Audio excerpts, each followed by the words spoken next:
ये आदि गुरु शंकराचार्य जी द्वारा नरसिंह भगवान का स्थापित किया हुआ मंदिर है। करीबन 2500 वर्ष पौराणिक की इस प्रतिमा को हो गई है। जो अभी आप देख रहे हैं नरसिंह भगवान का ये पुनः निर्माण हुआ है, अभी इसको 2-3 साल है। इनकी विशेषता है, इनकी जो बाएं हाथ की कलाई है अभी बिल्कुल बाल के बराबर पतले है। शास्त्रों में उल्लेख आता है कि जिस दिन ये हाथ खंडित हो जाएगा, बद्रीनाथ जी अपना स्थान छोड़ करके यहाँ से 22 किलोमीटर पे भविष्य बद्री नाम का स्थान है, जहाँ पे बद्री विशाल की प्रतिमा अपने आप निकल रही है, काफ़ी बड़ी हो गई है, और फिर वहाँ पे दर्शन देंगे, ऐसी धारणा है और पुराने शास्त्रों में भी लिखा हुआ है। और तो यहाँ पे गाइस अभी हम हैं मंदिर के रास्ते पे और निकल रहे हैं मंदिर। और तो मंदिर आपको नज़र आ रहा होगा, सामने मंदिर है, तो चलते हैं मंदिर। हाँ तो दोस्तों अभी हम जा रहे हैं नरसिंह मंदिर, जो कि जोशीमठ में स्थित है। तो गाइस यहाँ पे मंदिर के बीच में जो ये मकाने नज़र आ रही है, तो देखिए बहुत ही पुराने मकाने हैं ये देखिए, इन पे डिजाइन देखिए, कितनी प्यारी प्यारी डिजाइन बनी हुई है। तो मंदिर सामने ये है और चारों तरफ आपको अगर पहाड़ियाँ नज़र आ रही है तो देखिए कितनी सुंदर सी पहाड़ियाँ हैं। तो गाइस यहाँ पे हम पहुँच चुके हैं मंदिर के सामने और देखिए ये चारों तरफ मंदिर का एरिया है। हाँ जी, और यहाँ पे आर्मी वालों का कैंप भी लगा हुआ है, इसी आप देख रहे होंगे। तो यहाँ पे टूरिस्ट भी बहुत सारे घूमने के लिए आ रखे हैं, तो ये देखिए। तो यहाँ पे गाइस हमने जूते चप्पल यहाँ पे उतार दिए हैं, तो इसके बाद हम जा रहे हैं डायरेक्ट सीधे मंदिर में। और यहाँ पे अगर आपको प्रसाद वगैरह लाना होगा तो यहाँ से आप ले सकते हैं। और फिलहाल अभी हम जा रहे हैं मेन मंदिर में। तो यहाँ है, तो यहाँ पे गाइस मंदिर के अंदर वीडियो बनाना अलाउड नहीं है, तो मंदिर का अंदर का एरिया ही आपको नज़र आ रहा होगा, तो ये है। और मेन दरवाज़ा, दोनों साइड से दरवाजे हैं, एक यहाँ से मेन है और इस साइड से भी, दोनों साइड से आप आ सकते हैं। और मंदिर के चारों तरफ श्रद्धालु हैं, बहुत सारे हैं। तो जो बद्रीनाथ जा रहे हैं तो वो नरसिंह मंदिर भी जरूर आ रहे हैं, जिनको पता है, जिनको पता नहीं है तो वो वीडियो के माध्यम से उन्हें भी पता चल जाएगा कि भाई नरसिंह मंदिर भी है जोशीमठ में। और तो यहाँ पे गाइस अभी पंडित जी हैं, तो उनसे हम मंदिर के बारे में पूछ रहे हैं, जिससे कि आप सबको क्लियर से जानकारी मिल जाएगी यहाँ मंदिर के बारे में। तो हमें उतनी जानकारी है नहीं, इसलिए यहाँ पे जो पुजारी जी हैं उनसे हम पता कर रहे हैं। तो आप बात करते हैं पुजारी जी से। और यहाँ पे एक सौभाग्य हमें आज प्राप्त हुआ कि यहाँ पे कार्यक्रम है अपने डिग्री कॉलेज में, तो हमने चाहा, बीच में मंदिर पड़ा, बड़ा सौभाग्यशाली खुद को भी मानता हूँ। और इस बीच हमें लगा कि थोड़ा मंदिर के बारे में आपका कुछ समय लेंगे। सबसे पहले आपका बहुत बहुत धन्यवाद, प्रणाम आपको। अच्छा पुजारी जी, पहला प्रश्न मैं आपसे ये जानना चाहूँगा कि नरसिंह मंदिर हम बहुत सुना है इसके बारे में और इसकी मान्यताएं भी, और जहाँ भी जिन भक्तों से भी ये बातचीत हमने सुनी, तो निश्चित रूप से इसका एक इतिहास और इसकी जो परंपरा है थोड़ा आपसे जानना चाहेंगे कि क्या इसका इतिहास है। ओम सत्यम ज्ञान समसूलम क्षीराब्धिबद्धस्तं योगारूढ़मते प्रसन्नवदनां भूषः सहस्रोजलम द्रक्षणं चक्रवनाक्ष्यागुरान् बिभ्राणमर्गक्षवे क्षत्रिभूतफणिन्दु विदितबलां लक्ष्मी नरसिंहं भजे। अभी हम जिस स्थान पे खड़े हुए हैं, ये आदि गुरु शंकराचार्य जी द्वारा नरसिंह भगवान का स्थापित किया हुआ मंदिर है। करीबन 2500 वर्ष पौराणिक की इस प्रतिमा को हो गई है। जो अभी आप देख रहे हैं नरसिंह भगवान का ये पुनः निर्माण हुआ है, अभी इसको 2-3 साल हो रहे हैं।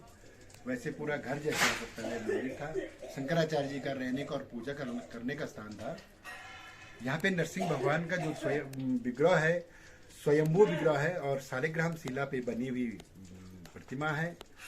इनकी विशेषता है, इनकी जो बाएं हाथ की कलाई है अभी बिल्कुल बाल के बराबर पतले है। शास्त्रों में उल्लेख आता है कि जिस दिन ये हाथ खंडित हो जाएगा, बद्रीनाथ जी अपना स्थान छोड़ करके यहाँ से 22 किलोमीटर पे भविष्य बद्री नाम का स्थान है, जहाँ पे बद्री विशाल की प्रतिमा अपने आप निकल रही है, काफ़ी बड़ी हो गई है, और फिर वहाँ पे दर्शन देंगे, ऐसी धारणा है और पुराने शास्त्रों में भी लिखा हुआ है। और बद्री विशाल की जब कपाट बंद होते हैं तो 6 महीने बद्री विशाल की पूजा इसी मंदिर में होती है। शंकराचार्य जी के जहाँ पे ज्योति प्राप्त की थी, उनकी तपस्थली ऊपर ज्योतिर्मठ के बगल में एक कल्प वृक्ष का पेड़ है, हजारों साल पुराना, वहाँ उनकी गुफा है, वहाँ पे ज्योति प्राप्त की थी। और मान्यता ये है कि पहले से ही ये शंकराचार्य ये ज्योतिर्मठ नाम से ही जोशीमठ को जाना जाता था, और ज्योतिर्मठ ही ये अभी पुनः इसको जोशीमठ से ही कहा गया, और फिर इसको ज्योतिर्मठ से ही नाम से ही जाना जाता है। सामने पे देखते हैं आप, एक दंड धारा है जो नरसिंह भगवान ने अपने दंड द्वारा, तपस्या द्वारा ये धारा निकाली गई है।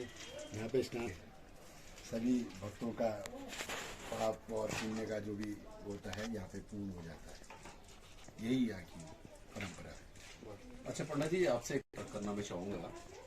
जिस तरह से अपने देवभूमि उत्तराखंड देवभूमि है, और देश से और विदेश से कोने कोने से लोग यहाँ पे आते हैं, और श्री बद्री विशाल के रास्ते में ये बहुत ही जो परम पुनीत जो धाम जो पड़ा है, इसके बारे में इसका इतिहास आपने बताया है। लेकिन मैं थोड़ा ये भी आपसे जानना चाहूंगा कि वर्तमान परिस्थिति में जो एक टूरिज्म का जो उत्तराखंड का एक बहुत बड़ा स्रोत है, एक टूरिस्ट और जो यात्रीगण यहाँ पे आते हैं, तो क्या भविष्य में आपको क्या संभावनाएं यहाँ पे लगती हैं? और जिस तरह से उत्तराखंड में तमाम दृश्यालु जो कोने कोने से देश के आते हैं, क्या भविष्य में इस जगह का और भव्यता इसकी बढ़ेगी? निश्चित रूप से बढ़ेगी, भगवान का ये स्थान है। तो किस तरह से आप यहाँ पे देखना चाहते हैं कि कुछ किस तरह की और यहाँ व्यवस्थाएं और होनी चाहिए, जिससे कि हमारा जो टूरिज्म है, जो हमारा उत्तराखंड देवभूमि, जो कि अपनी पहचान देश में नहीं विदेशों में भी अपनी पहचान को बनाए हुए है, तो क्या आप मानते हैं कि कुछ और इसमें कुछ किया जाए कि और इसका आकर्षण और बढ़े?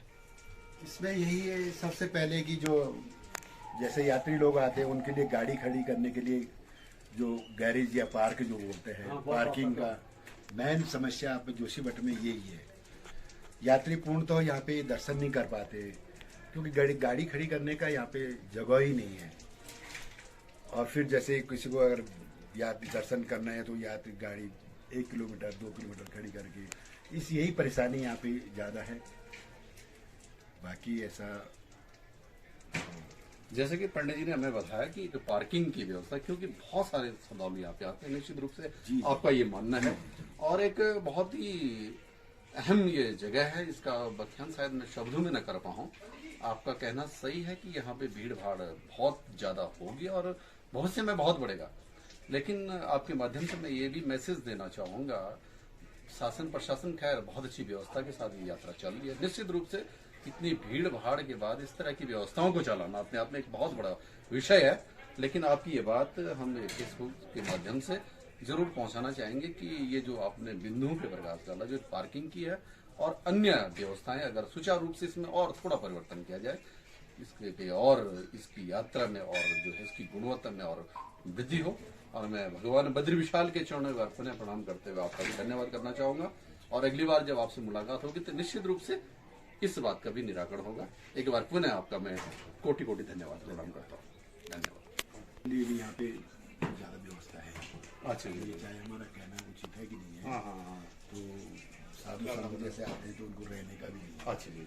तो अगर शासन द्वारा कुछ यहाँ बनाया जाए साधु संतों, मैन वही है, साधु संतों का ही जो रहने का खाने की व्यवस्था हो जाए। वैसे तो हमारे यहाँ भगवान का दैनिक खिचड़ी बनती है, 31 kg का भोजन बनता है, तो वो भी साधुओं के लिए पूर्ण तो नहीं हो पाता है। इससे हम ये चाहते हैं कि साधु संत आते हैं तो बाहर में ही सोए हैं, रोड में ही पड़े हुए हैं, कभी बारिश है या कुछ है तो जरा अच्छा लगता नहीं, मंदिर के आसपास ऐसे ही बैठे हैं। तो उनके लिए जैसे काली कमली धर्मशाला है या कोई वैसा रैन बसेरा जैसा ऐसा हो जाए तो यही सबसे मेन। जैसे कि बताया कि निश्चित रूप से, और मैं इस फेसबुक के माध्यम से अपने श्रद्धालुओं से भी मैं आग्रह करूंगा कि आप अधिक से अधिक संख्या में आइए।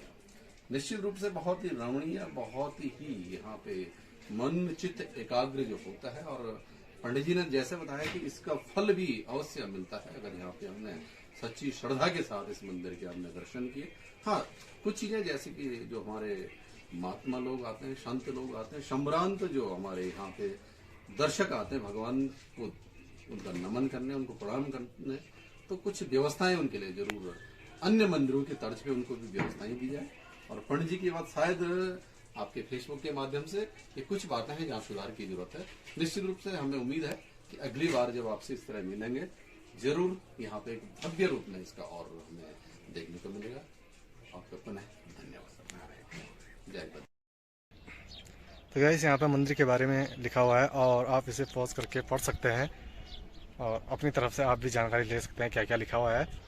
तो गाइस उस साइड हिंदी में इंग्लिश में लिखा हुआ था और इस साइड हिंदी में लिखा हुआ है, तो आप जूम करके थोड़ा पॉज करके देख सकते हैं क्या क्या लिखा है मंदिर के बारे में। और ये देखिए चारों तरफ का नज़ारा इस साइड।